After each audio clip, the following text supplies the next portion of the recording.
ओम नमः शिवाय, ओम नमः शिवाय, ओम नमः शिवाय। आदि कैलाश के इस पार्वती सरोवर में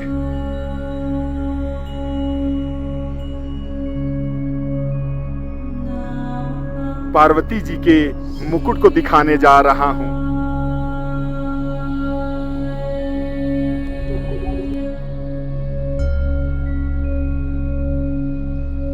हर एक सफर का साथियों संपूर्णता तो मंजिल पर पहुंचकर ही होती है, और हम आदि कैलाश तक पहुंच गए थे। यह जो आप देख रहे हैं नंदी के ऊपर आदि कैलाश ही है।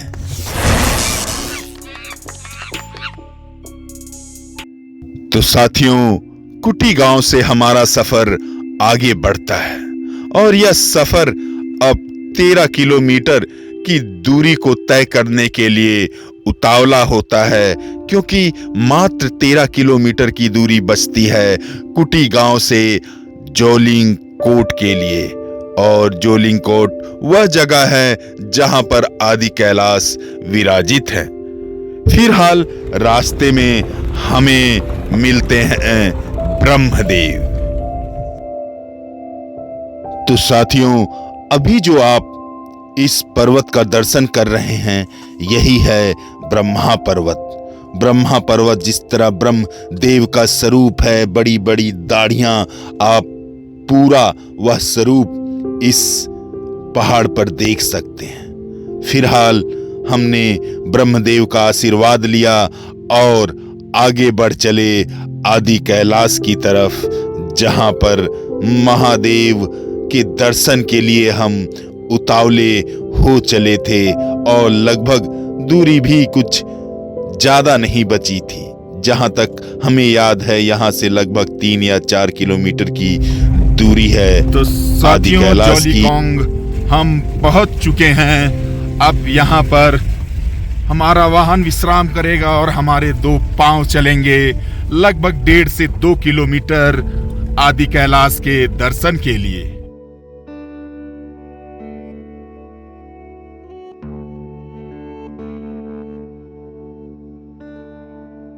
कुटी गांव होते हुए हम जोलीकोंग पहुंच गए हैं। यहाँ पर ठहरने का तो मतलब एक तरह से कैंप है।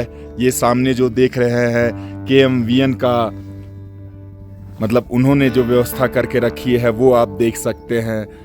चाय पानी मैगी खाना का व्यवस्था यहाँ पे है। आपको यहाँ से 3000 रुपए में खच्चर या घोड़े की सुविधा मिल जाएगी, जो आपको ले जाएगा गौरी कुंड तक। यह ट्रैक जोलीकोंग से शुरुआत होकर यहां तक बढ़ता है।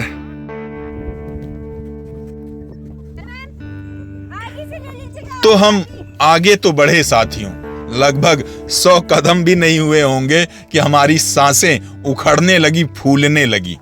फिर ध्यान में आया कि भाई साहब आप हैं कहां पर? आप हैं 15,500 फीट समुद्र तल की ऊंचाई पे, और वैसे भी इतनी ऊंचाई पर हवा पतली हो जाती है और हमारे फेफड़ों को दिल्ली के उस धुआंधार क्या कहें हवा लेने की आदत हो गई है। मगर फिलहाल कुछ समय लगता है, धीरे धीरे आगे बढ़ते हैं। सदा वसंतम हृदयारविंदे भवम भवानी सहितम नमामि। देखिए, अब अचानक आप जो दर्शन कर रहे हैं यह मैंने भी अचानक किया था। ऐसा नहीं है कि मैं यहाँ पर स्टोरी बनाने के लिए ऐसा कह रहा हूँ। मैं जब ट्रैक से बढ़ रहा था तो एक तरफ मैंने देखा और देखते ही मैं समझ गया कि यही है नंदी। यदि कहें तो सर्वप्रथम मुझे नंदी ही पहचान में आए, क्योंकि वो पूरे स्पष्ट तौर से दिखाई दे रहे थे। और जब उनके ऊपर देखा तो पूर्ण रूप से मुझे यकीन हो गया यही है आदि कैलाश। आइए साथियों, आपको दिखाते हैं महादेव वाहन सिलाद पुत्र नंदी को। आप अगर यहाँ छोटे कैलाश के दूसरे तरफ के पृष्ठभाग से देखेंगे तो यह जो देख रहे हैं यह नंदी जी की आंखें हैं और यह नथुना है जो सांड का होता है। तो नंदी जी की स्पष्ट छवि देख सकते हैं जिस पर विराजित है महादेव आदि कैलाश जी। देवों को देव महादेव, हर हर महादेव।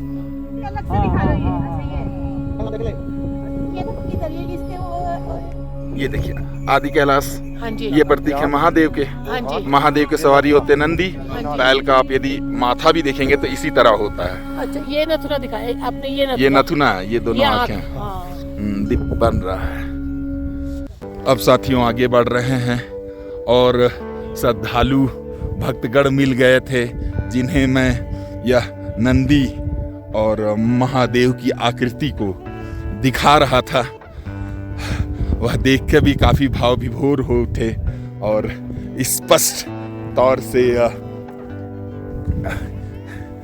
नंदी जी के ऊपर महादेव को विराजित देखकर तो प्रेमाश्रु निकलना और हृदय का भाव विभोर होना तो उसी तरह स्वाभाविक है जिस तरह हर दिन सूर्य का निकलना है।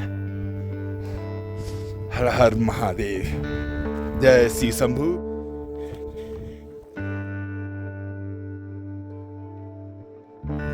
तो जैसा कि हम जानते हैं साथियों, कैलाश हिमालय महादेव पार्वती जी के परिवार का निवास स्थान है और महादेव का तपोस्थली है। अब मैं पार्वती जी के मुकुट को दिखाने जा रहा हूं जो जब माता पार्वती यहाँ पर आती हैं महादेव जी के साथ और यहाँ पे पार्वती कुंड है, पार्वती सरोवर है, वह नहाने जाती हैं तो अपने मुकुट को उतार कर रख देती हैं। तो वो जो शिलाखंड की तरह, कई शिलाखंड की तरह आपको चोटियां नजर आ रही हैं, वह पार्वती मुकुट कहलाता है। बहुत ही सुंदर यह दृश्य है। ओम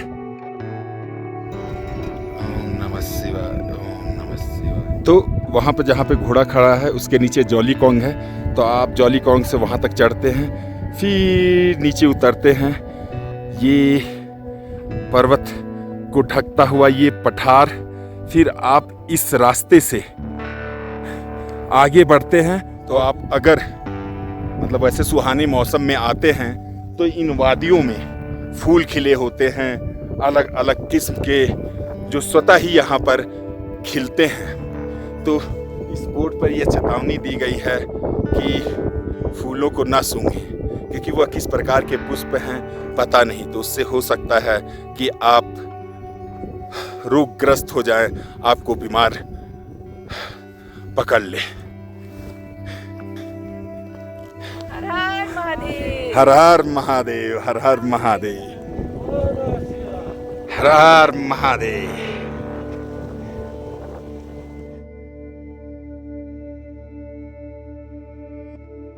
तो साथियों अब हम पहुंच गए हैं पार्वती सरोवर। यह जो सरोवर आप देख रहे हैं इसे ही पार्वती सरोवर बोलते हैं, जिसका लगभग 30 से 40% भाग अभी जम चुका है और इसमें जल की मात्रा भी कम है।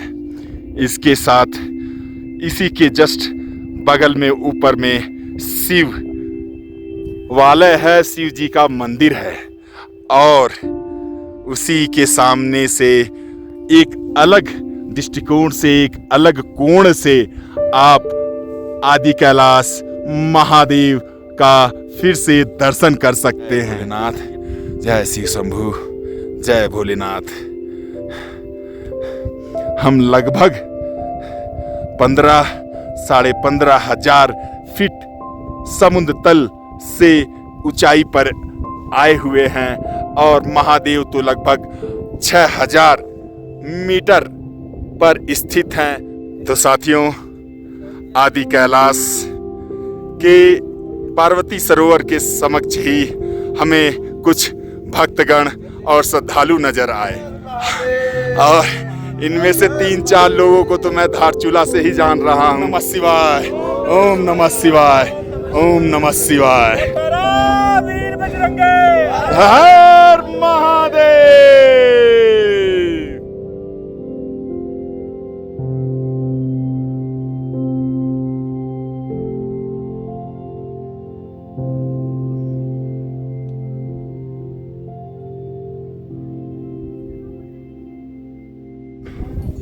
अब हम मंदिर में प्रवेश करने वाले हैं।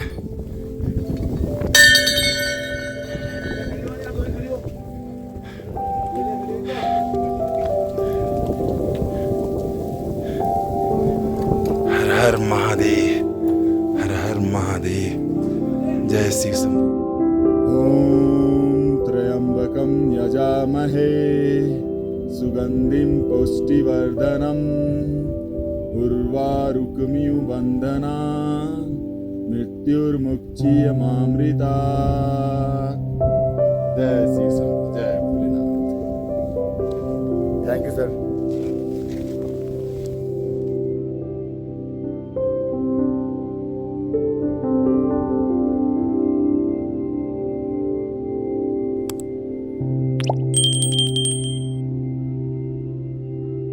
आदि कैलाश के इस सरोवर में लोग स्नान कर रहे हैं, भक्तजन आस्था की डुबकी लगा रहे हैं और आदि कैलाश के इस पार्वती सरोवर में स्नान कर लिया गया है।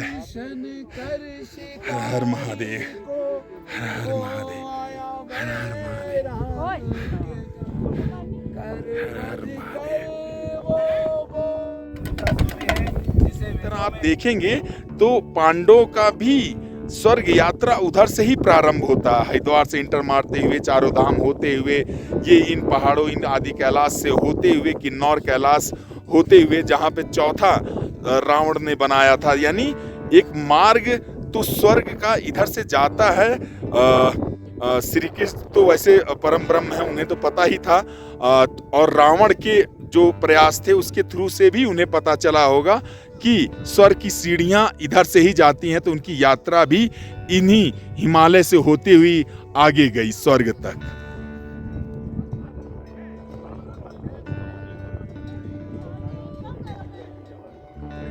सबसे ऊपर महादेव, फिर नीचे नंदी, और फिर आप यदि ये देखेंगे तो सूर्य की आकृति यहाँ से बन रही होगी नीचे तक। ये हैं भगवान गणेश, प्रथम पूज्य विघ्नहर्ता विनायक एकदंत गणेश जी। क्या कि यहाँ पे वाकई में आके शक्ति का अनुभूति होता है। देखिए, इसके भी दो पक्ष मुझे लगते हैं।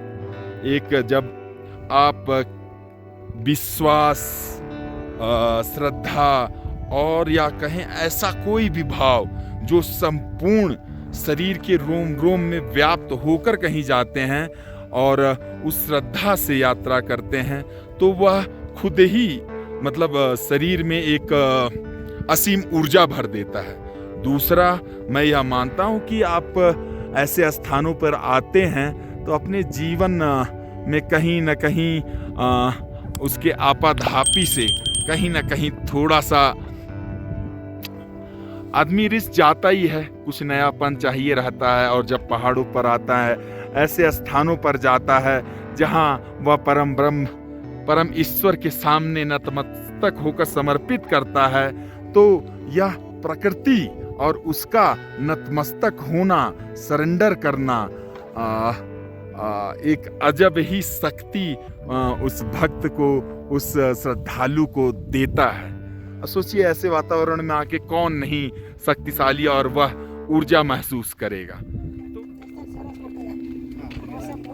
साथियों, आदि कैलाश महादेव से अंतिम विदाई ले रहे हैं, अंतिम दर्शन कर रहे हैं इस यात्रा में, क्योंकि इसके बाद हम इस तरफ बढ़ेंगे और आदि कैलाश जी इस पर्वत के पीछे आ जाएंगे, यहाँ से फिर हम आगे बढ़ चलेंगे। तो एक बार और बाबा महादेव के दर्शन कर लो। हर हर महादेव, हर हर महादेव, हर हर महादेव। साथियों, अब हम जॉलीकॉन्ग या कहें आदि कैलाश से निकल चुके हैं, अपने वाहन में बैठ चुके हैं। मौसम का मिजाज बदल भी रहा है क्योंकि बर्फबारी ऊपर होने वाली है और हो भी रही है। आप देख रहे हैं अभी इसी पहाड़ को आप बहुत अच्छी तरह देख पा रहे हैं, तब नहीं देख पा रहे हैं। तो उसके फुहारे यदि कहें, यदि फाहे जो हैं बर्फ की, अब यहाँ भी आ रही हैं। तो बहुत समय व्यतीत करने के बाद अब हम यहाँ से निकल रहे हैं। गुंजी और पहलवानों, कैसा लगा? बहुत मस्त, एकदम मन को मुग्ध कर देने वाली जगह। हर हर शंभो शिव महादेवा, कर्पूर गौरम करुणावतारम, संसार सारम भुजगेंद्रहारम, सदा वसंतम हृदयारविंदे, भवं भवानी सहितं नमामि। हर हर शंभु शिव महादेवा। यह मेरे जीवन का प्रथम अवसर है जिसमें हम बर्फ के फाई देख रहे हैं। हर हर महादेव चालू हो गया है,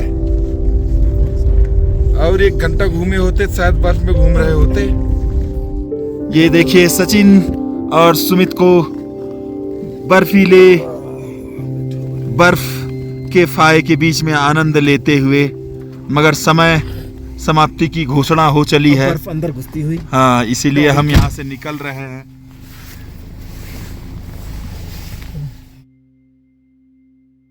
देख पा रहे हैं आप, इन टुकड़ों को तनातन बहुत तेजी से बढ़ रहे हैं हमारे आंखों की तरफ। सिर्फ आपको दिखाने के लिए दिखा रहा हूँ। ये देखिए, सुमित के टोपी पे आप देख सकते हैं तनातन पड़ रहे हैं। कुछ देर में सुमित को ढक दिया जाएगा बर्फ से, इन्हें इग्लू बनाकर फिर खेला जाएगा आइसमैन की तरह। बहुत तेजी से आ रहा है। पहाड़ों पे मेरे को लगता है जो बर्फ अभी जमी हुई है तो हवा चलने लग रहा है, तो उसके हवा से वो ऊपर वाली परत को उड़ा के ले आ रहा है ना, यही है ना? ऐसा नहीं है, बर्फ वाली रियल मतलब वातावरण में जो नमी है वो बर्फ बन के आ रही है। ओ, ये स्नोफॉल है। देखिए, उसकी बूंदे घास पर एकदम मोतियों की तरह छा गई हैं, पूरा मोती की तरह लग रही हैं। कोटि कोटि उनके चरणों में नमस्कार महादेव के, कि इसी तरह अपना बुलावा अपने विभिन्न धामों पर देते रहें, बुलाते रहें और हम आते रहें। तो साथियों, आदि कैलाश की इस प्रस्तुति से आपसे विदा लेते हैं, और मुझे पूरा उम्मीद है कि आपको यह प्रस्तुति अच्छी लगी होगी। तो अच्छी लगी है तो अपना प्यार दीजिएगा। वह आपके लिए एक बटन होगा, मगर वह मेरे लिए एक उत्साह का काम करता है, मेरे उत्साह वर्धन का काम करता है। तो please like, share and subscribe the channel donkey monkey traveller guys. ओम नमः शिवाय। हर हर महादेव, देवों के देव महादेव। जय उमापति शिव शंकर भोलेनाथ।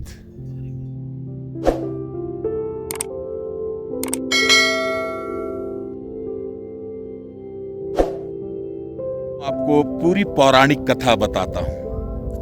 यह आदि कैलाश पांडवों से जुड़ा हुआ है, गणेश जी से जुड़ा हुआ है, शिव जी से जुड़ा हुआ है, पार्वती जी से जुड़ा हुआ है। तो यह जुड़ता कैसे है?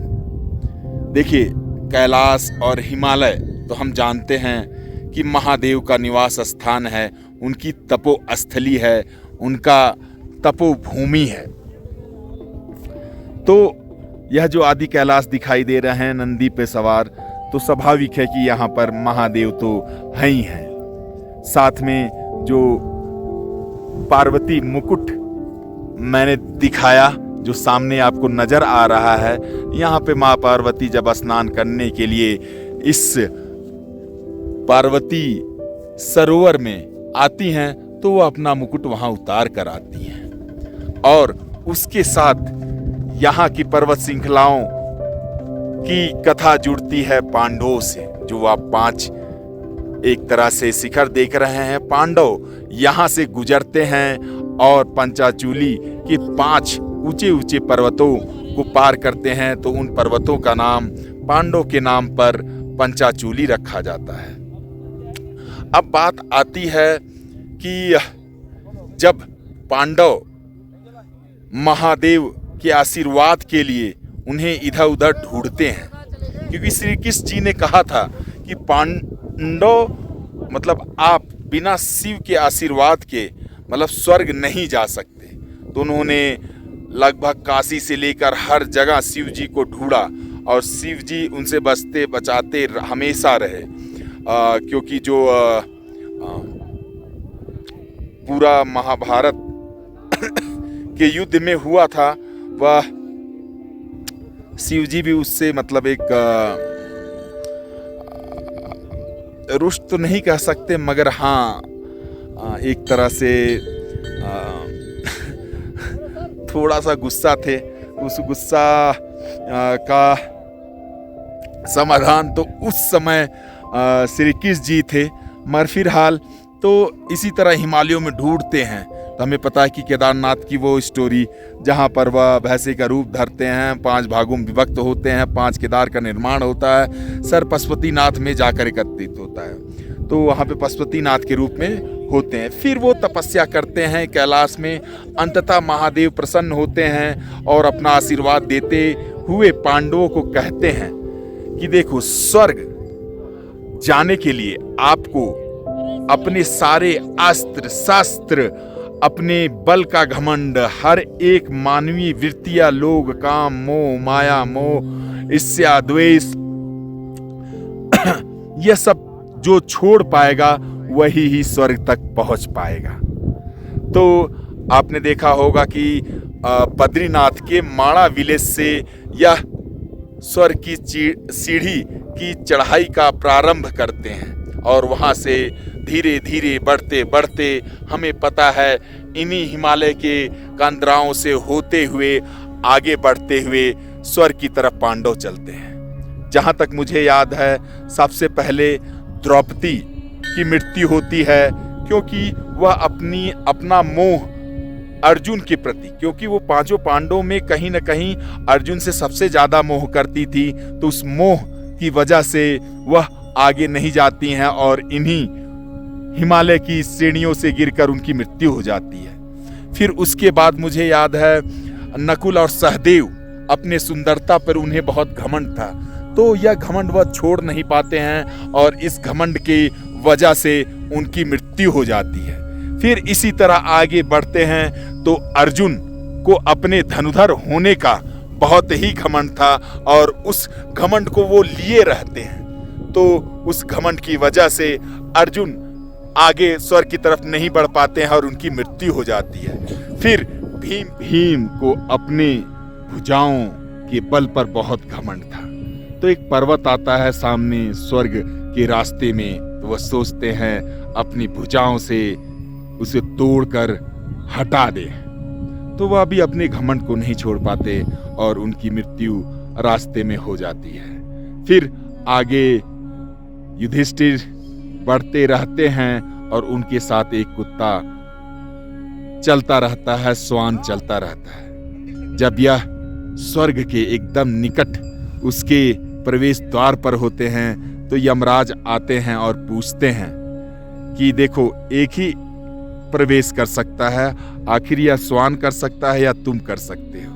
तो युधिष्ठिर ने कहा, जितना परिश्रम मैंने किया है यहाँ आने के लिए, उतना ही परिश्रम यह श्वान ने किया है, इस कुत्ते ने किया है, तो इसे आप प्रवेश करने दें। तो यह एक परीक्षा थी जो धर्मराज यमराज ले रहे थे अपने मानस पुत्र युधिष्ठिर का। ओम पितृदेवाय नमः। ओम नमः शिवाय। ओम नंदीश्वर देवाय नमः।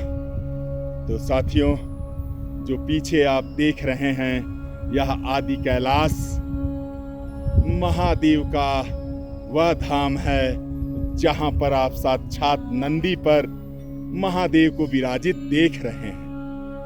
इसके साथ जब मैं इस यात्रा का प्लान कर रहा था तो सोच रहा था कि जब मैं यहां पहुंचूंगा तो यहां पर पंचाक्षर मंत्र का उच्चारण करूंगा, क्योंकि मैंने पहली बार पंचाक्षर मंत्र को पढ़ा, समझा और याद किया। तो नागेंद्रहाराय त्रिलोचनाय भस्मांगरागाय महेश्वराय नित्याय शुद्धाय दिगंबराय तस्मै नकाराय नमः शिवाय। मंदाकिनी सलिल चंदन चर्चिताय मंदार नंदीश्वर प्रमथनाथ महेश्वराय मंदार पुष्प बहु पुष्प सुपूजिताय तस्मै मकाराय नमः शिवाय। शिवाय गौरी वदनाब्ज वृंद सूर्याय दक्षा वरदासकाय श्रीनीलकंठाय वृषध्वजाय तस्मै शिकाराय नमः शिवाय।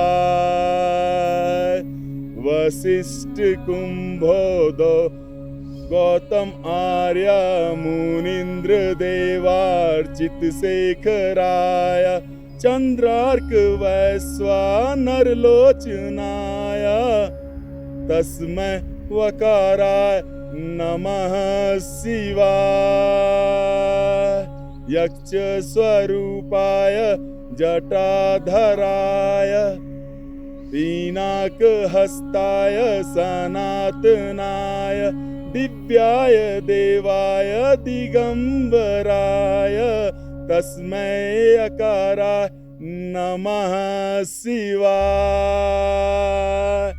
पंचाक्षरमिदं पुण्यं यः पठेच्च शिव सन्निधौ शिवलोकमावाप्नोति शिवेन सह मोदते।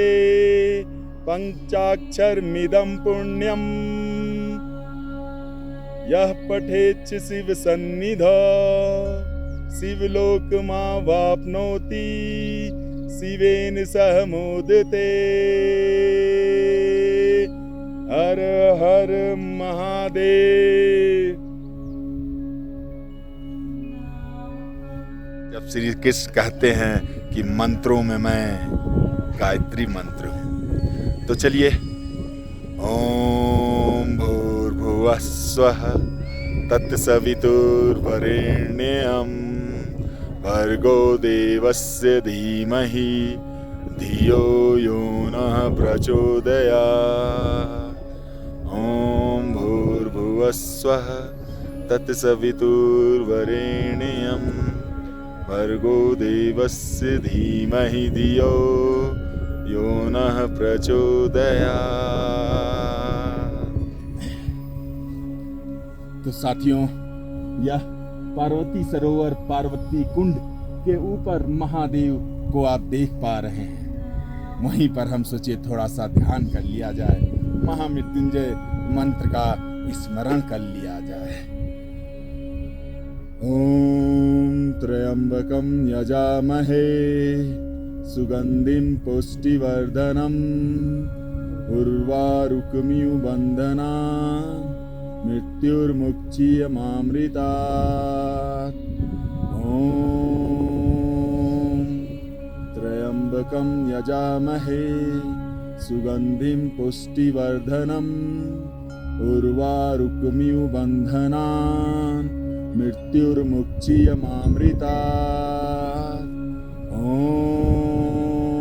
त्र्यम्बकं यजामहे सुगन्धिं पुष्टिवर्धनम् उर्वारुकमिव बन्धनान् मृत्युर्मुक्षीयमामृतात्। ॐ त्र्यम्बकं यजामहे सुगन्धिं पुष्टिवर्धनम् उर्वारुकमिव बन्धनान् मृत्युर्मुक्षीयमामृतात्। ॐ त्र्यम्बकं यजामहे सुगन्धिं पुष्टिवर्धनम् उर्वारुकमिव बन्धनान् मृत्युर्मुक्षीयमामृतात्। कर्पूरगारं करुणावतारं संसारसारं भुजगेन्द्रहारं सदा वसन्तं हृदयारविन्दे भवं भवानी सहितं नमामि। नागेन्द्रहाराय त्रिलोचनाय भस्माङ्गरागाय महेश्वराय नित्याय शुद्धाय दिगम्बराय तस्मै नकाराय नमः शिवाय। जय श्री शंकर, जय भोलेनाथ।